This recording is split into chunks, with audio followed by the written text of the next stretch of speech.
From the very first time I knew you was trouble, what could I do with that look you gave me? Just like a book that saved me. Be true to yourself. My baby, she loves me for sure. My baby, she loves me.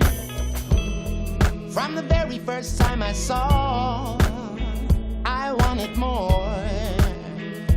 I was sure. Donc là, c'est bon, on a la butternut qui cuit, donc ça sera une purée. Hein. C'est ça. Et ton plat, c'est quoi exactement? Donc pigeon en deux façons, donc, poitrine rôtie sur coffre et chromeski de cuisse et abattis, accompagné de carottes et persil racines rôtis et butternut. Super. Donc là, on taille notre... donc là, c'est le persil racine. Donc là, tu vas tailler finalement les légumes là et tu vas les faire rôtir. Rôtir au four, c'est ça. Donc avec du beurre et de l'huile d'olive. Donc on le taille en biseau, ce qu'on appelle. D'accord, pour que ça soit esthétique et joli. Ouais, c'est ça. Et pour accompagner, tu as prévu un petit jus? Un jus, ouais, jus de pigeon.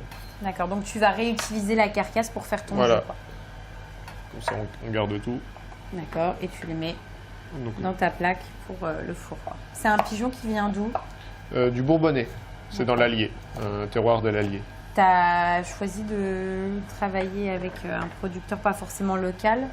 Parce qu'il y en a des pigeons dans les Vosges. Alors oui, il y en a dans les Vosges. C'est quoi? C'était un concours de circonstances? Oui, c'est ça, c'est un petit peu un hasard. Je n'ai pas forcément choisi de ne pas travailler avec eux. D'accord. Il se trouve que là, j'avais... une opportunité ailleurs. Donc, de travailler ce produit-là qui me plaisait. Donc, D'ailleurs, comment tu les sélectionnes, tes produits? Qu'est-ce qui fait que tu dis je vais travailler plutôt ce produit-là qu'un autre? Alors déjà, ça dépend de la saison. Donc suivant un peu les produits qu'on a et aussi les envies des gens entre chaque saison. En hiver, on a plus envie des plats en sauce, des choses comme ça, ou des gibiers. Donc là, nos carottes qui sont taillées, donc on met un petit peu d'huile d'olive, un petit peu de beurre, voilà, on en met plusieurs petits morceaux. Ouais, pour nourrir le légume, voilà, qu'il soit gourmand et fondant. Tu veux qu'il soit bien cuit, je suppose? Ouais, il faut qu'il soit quand même assez fondant et légèrement... on n'est pas sur du légume croquant. Non, ils vont légèrement colorer à la cuisson. Là, on met une petite pincée de sel aussi. Ouais, tu assaisonnes tout de suite. Voilà, parce que ça va permettre un petit peu au légume de rendre son jus. Son eau de végétation. Ouais. Et ensuite du poivre. Voilà, une pincée de poivre. Donc là, c'est tout simple. Hein. Voilà. C'est bon, je peux les mettre au four? Alors, il manque... il manque juste, on les couvre. Ah, tu vas les couvrir. Voilà, c'est ça. Et la cuisson part pour combien de temps? Entre 15 et 20 minutes. Ah ouais, donc c'est plutôt rapide. Oui, c'est bon. 15-20 minutes. À combien ton four? 200 degrés. D'accord. Je t'ouvre le four? Oui. Vas-y. Bien fermé. Hop. Donc 15-20 minutes. C'est ça. À 200. Pendant ce temps, qu'est-ce qu'on fait? On s'occupe du pigeon? Voilà. Donc on va l'habiller. C'est un produit que tu aimes bien, ça, le pigeon? Oui. Je trouve que c'est un produit noble quand même. Et... C'est fort, mais je trouve que c'est fin. Voilà. Ça a beaucoup de finesse. Donc là, tu coupes les ailerons, la tête, tête, parce qu'on n'en fait rien. D'accord. Donc les ailerons, on les garde pour le jus. Les pattes, je les garde pas. Ouais, c'est inintéressant. On pourrait faire un fond blanc, par exemple, mais il faut les préparer, les nettoyer. Pour l'habiller, on va couper la peau du cou. Une incision, donc on le met sur les flancs, donc ça c'est le dos. On fait une incision sur le dos. D'accord. Et puis après? Ensuite on écarte et on décolle de la peau, donc la trachée, et donc avec le cou. Oui, ça vient assez facilement. Ouais, et la peau, on la coupe pas parce que ça nous sert à protéger quand on va cuire, quand on va le rôtir. Donc c'est pour ça qu'il ne faut pas la trouer, il faut vraiment être... voilà. Enfin, le faire délicatement, quoi. C'est ça. Pareil, on coupe le cou à sa base. Bon, de toute façon, ça, même si je ne sais pas le faire, on peut demander... ah oui, on peut demander au boucher ou au volailler de le faire. De le préparer. Et donc les cuisses, c'est avec ça qu'on va faire le chromeski? C'est ça. Avec ça et donc les abats, donc le foie et le cœur. Donc on essaie de garder un maximum de peau, on tire sur le filet. D'accord. Ça va protéger encore une fois à la cuisson. Tu coupes jusqu'à la jointure. Voilà, on coupe. On retourne sans oublier le solilès qui est derrière. D'accord, tu le récupères. Voilà, on gratte un petit peu avec le couteau. Et là, on coupe la jointure. Alors vu comme ça paraît très facile. Ouais, après, c'est C'est un une petit technique. peu de... Voilà, Oui, c'est ça, un peu de un pratique. petit peu de pratique, mais ça vient vite. Quand tu as fait environ 4000 pigeons, après tu as Même avant, mais en le fait, coup de main, non? surtout, toutes les volailles sont pareilles, en fait. Hein, que ce soit un pigeon, un poulet, un canard, c'est la même chose, sauf que c'est la taille qui change. Ici, tu as beaucoup d'amateurs justement de pigeons. Oui, c'est un plat qui plaît bien, qui marche bien. Après, c'est la première fois qu'on le fait à la carte. Oui. Et alors, ça Et prend donc, ça... justement, c'était voilà, c'était un test. Et on Et t'es est satisfait, voilà. ouais. Ça se T'es vend. content du retour, Ouais. quoi. Et dans Donc- les abats, on récupère que donc, le cœur qui est là. Mhm. Donc c'est ça ce que tu vas utiliser pour faire C'est ton ça, chromeski. Et donc le foie. Et le reste de tes abats, tu les jettes. Ouais. Donc là, on va s'occuper de la cuisson des cuisses. Oui. Donc tu les mets... Donc je les mets là dans c'est une graisse de foie gras. D'accord, Donc, c'est-à-dire quand sympa. on fait des terrines de foie gras, Tu récupères ton foie gras Voilà. et tu le réutilises. on récupère la graisse du foie gras et Et tu la réutilises. voilà, c'est ça. Et là, c'est les Et donc cuisses ça, que j'en t'as ai mis en d'avance. Tu la cuis pendant combien de temps, comme ça, dans de la graisse? Il faut compter 1 heure. D'accord. En fait, de toute façon, on ne peut pas faire de surcuisson. Hein. Comme on met à une Et comment tu température. sais que c'est cuit?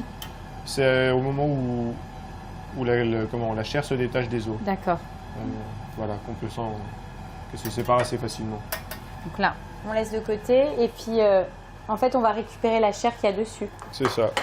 Donc dans ton chromeski, ça veut dire qu'on aura finalement là la chair qu'on est en train de récupérer Mhm. et on aura les abats. Les C'est ça abats. Donc les abats, on va les poêler avec une échalote ciselée. Ah oui, on va quand même les poêler, d'accord. Oui, oui, c'est cuit. Enfin, pré-cuit, puisqu'après le chromeski est cuit aussi. Mhm. Et on va mélanger les Et- deux et façonner notre chromeski. Voilà. Et pour le coffre, tu vas le cuire comment? Alors on va le démarrer à la poêle. D'accord. Donc on va le cuire donc sur les os. On va surtout insister sur les flancs, où c'est le plus charnu. D'accord. Et ensuite on les finit au four.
On y va, on goûte? On y va. Ça a l'air bon. Bah, je vais goûter le pigeon en premier. Hein. Forcément, j'avais envie de voir ce que ça donne avec la petite sauce. La cuisson est parfaite, hein. C'est excellent. Et puis bah voilà, avec la butternut, tu vois, ça donne vraiment ce côté un petit peu douceur. Donc c'est vrai que c'est sympa. Je vais goûter quand même le chromeski parce que j'ai envie de voir ce que ça donne en version croustillante. Ouais.